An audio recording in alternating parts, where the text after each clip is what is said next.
This is One on One.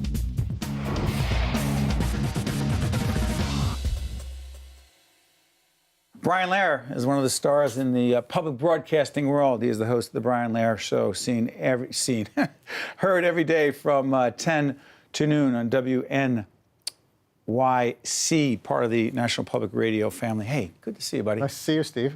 You, 25th anniversary? How about that? That's not possible. Time flies. Yeah, how much do you love your job? I love my job because I get to talk to people from all over the metro area all the time. We get to report on stories through the voices of the people who they affect, not just through the newsmakers, and we have the big newsmakers, but because it's a participatory show. And 25 years ago, we were just using the phones. Right. Now we're using all the social media and everything else that's available to us.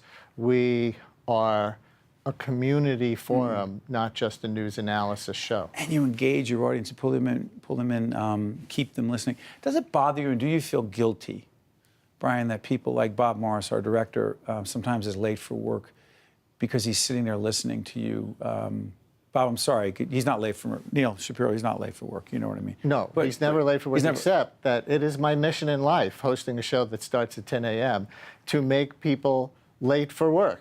And they have to go to work and say what I guess your director has said to you. I couldn't stop listening to Brian Lehrer, so I'm a little late. But don't you feel bad about that? No. You pull them in. You pull them in. They want to be there. But it's interesting. I thought the social media thing would bifurcate the audience, chop them up. No? No, you have to do everything in media today. You know, when even as far back as, say, 2008, right. Which was before the explosion. The explosion. Twitter existed, and I was tweeting in 2008 from the Democratic and Republican conventions, but it was before it really exploded. At that time, I could tell that we were going to get, in the primaries, more Hillary calls on the phone and more Obama support on our webpage. Right. Because of the different demographics who use it. So if you're doing a show that's not just about the news, but about community building, and you really want to reach different communities, you have to use all the tools that different communities are interacting through. But they're still all listening to radio or audio or whatever you want to call it these days. As you listen to and are aware of other, morning or other radio in the New York market, which I know a little bit about on the commercial side, but we are the biggest fans of the public side.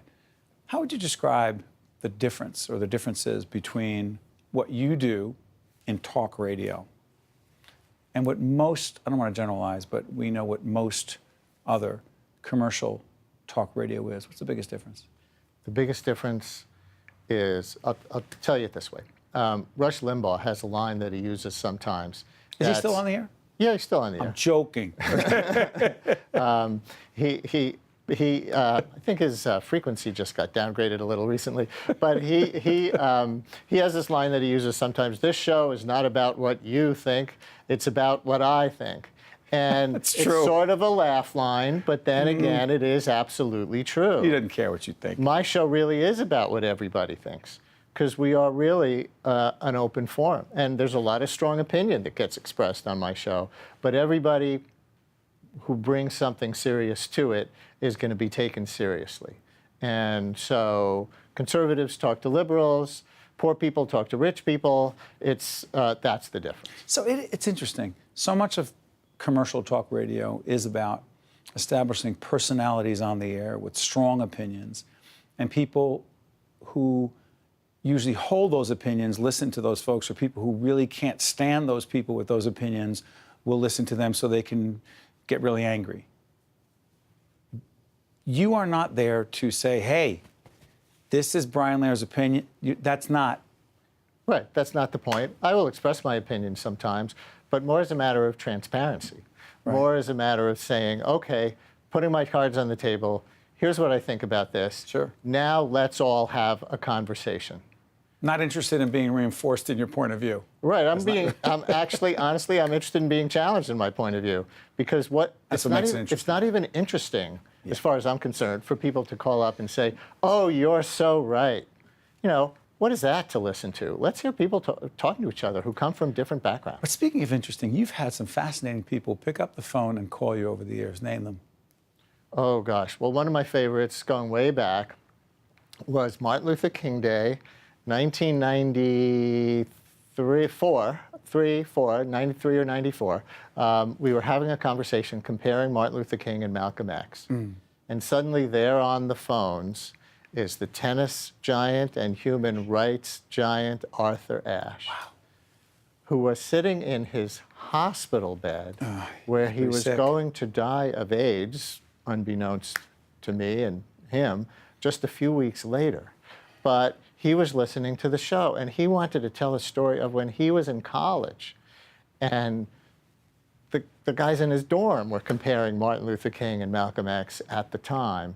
And of course, he was so eloquent and unbelievable. As but always. It gave me goosebumps just to think that he was listening. And Hillary Clinton has called in, and Alec Baldwin recently called in. A lot of people call in. Do you ever get someone who is, you name some folks who are pretty progressive folks. Do you ever have someone call in to the right, to the pretty far right of this political spectrum, ideological spectrum, Brian, who says, Brian, I want to talk to you about something you said. Just Well, regular callers all the time. No, I'm talking about big name. I can't think of a big name right off the top of my head who would fit that profile. Okay. Interesting about public media, those of us in public media, whether on the television side or the radio side, but then there's also more and more convergence coming together. The part of our world, and I talk to Neil Shapiro, in all seriousness, our president, about this all the time, the challenge that we have staying in business. Do you think about it much? Sure. Well, all media has to grow and adapt. We were talking about social media before, and how it intersects with what we do. We have a new app at WNYC that's usable for Apple or Android.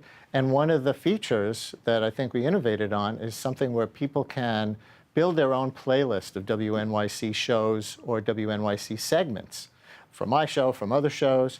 So because radio has come unstuck in time, all of media has come unstuck in time. It's not just what's on live from 10 a.m. to noon. That's for one audience. That's right. There's a whole other set of audiences out there who are using it on podcasts, other kinds of downloads, all of that stuff. And yet, radio and public media very much survives and thrives in this environment. So, some of the most listened to podcasts in America are our Radiolab podcast and Freakonomics podcast, because I think public media is not just looking for clicks. We're looking to create meaning, and I think that still matters, and their audience reflects it. 25 years on the air you're celebrating, right? You remember the first day you got on the air? I do. 25 years later. I mean, we just celebrated our 25th year on the air with our production, our not-for-profit production company, which is a way of saying highly entrepreneurial in a not-for-profit market, Congratulations. Right? Thank you. Any less passionate about what you do than when you started? No, more. Because I've had the benefit of experience, of seeing the world change. When I started doing the show, it was September 25th, 1989. Within 6 weeks, the Berlin Wall had fallen. So obviously we had an impact. But no, seriously, what it showed me right away, hosting a daily show, is, the pace of change in our world. Yeah. There you go. It's just There you go. Just a few years ago. Just a few years ago. Hey, listen, Brian Lehrer, who is celebrating 25 years on the air, The Brian Lehrer Show on WNYC, part of the NPR system, every day from 10 to 12 in the morning, but also you can check them out. Go online. They're all over the place. Listen, can't thank you enough and wish you nothing but more success for you, but also for your audience who gets to hear you every day. And same to you, Steve. Very kind of you. Thank you. Stay with us. We'll be right back right after this. One-on-One with Steve Adubato has been a production of the Caucus Educational Corporation, celebrating 25 years of broadcast excellence in partnership with St. Joseph's Healthcare System. This special edition of One-on-One with Steve Adubato is brought to you from the Tisch WNET studios at Lincoln Center. Funding has been provided by Hackensack University Health Network, County College of Morris, PSE&G, MD Advantage Insurance Company of New Jersey, Wells Fargo, Celgene Corporation, and by Kessler Foundation. Transportation provided by Airbrook Limousine, serving the metropolitan New York, New Jersey area.